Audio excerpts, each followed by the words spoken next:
Hi, Daniel Hasey, video blog number 92. Today I'm going to talk about being high maintenance or a pain in the ass. I've been one my entire career. I know, for example, that the Geelong Addy have a strategy in place to deal with me. I know they would definitely see me as a monster.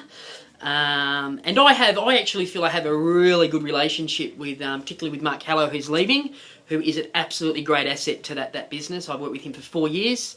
He's been in charge of the Addy there, and I'll miss him a lot. He's a good guy. We've been head-to-head many times, but we have a mutual respect.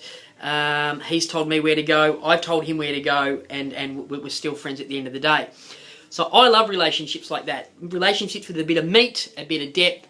What I don't do is plastic bullshit relationships with people. I don't do them with anyone. I don't do them with vendors, purchasers, or staff. I don't do them with suppliers. And, if anybody wants to, if I'm going to use someone, I need to get to know that person, and I need to know that they are the best at what they do.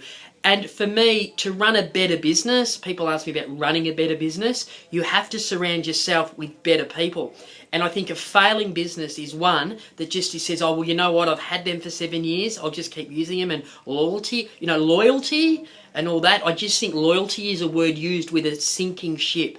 I'm always on the search to surround myself with better people, because I'm not that good at what I do. Ask any of my staff. So it's all about the people I'm surrounded with. So our boards have to be spot on. Our flyers have to be perfect. Our realestate.com stuff's got to be perfect. Our photography has to be A+++. Everything has to be done perfectly. The reality is it isn't. And that search, that unquenchable thirst is good to have, but it's you never arrive. This really is a journey. Better staff, better marketing, better advertising, more consistent advertising. It's stuff that's out of my realm. What I'm learning to do is, again, it's all about outsourcing, freeing up my time so I can think creatively. And again, I've got to take myself out of the marketing department. I've been the marketing department, and I'm just about to put on another PA who's going to just look after that whole area for me, so I can delegate to her to do it. It's just taking up way too much of my time. And I'm much better helping the guys closing a deal, or helping them with a listing, or helping them put a deal together. And a lot of my time's being absorbed. Plus, I'm doing a lot of this stuff out of hours, which affects my family life. So still learning. I just want to say this: being difficult, being anal, being a pain in the ass, being a high maintenance is a good thing. I don't know any top performer that doesn't demand the best from every person they deal with.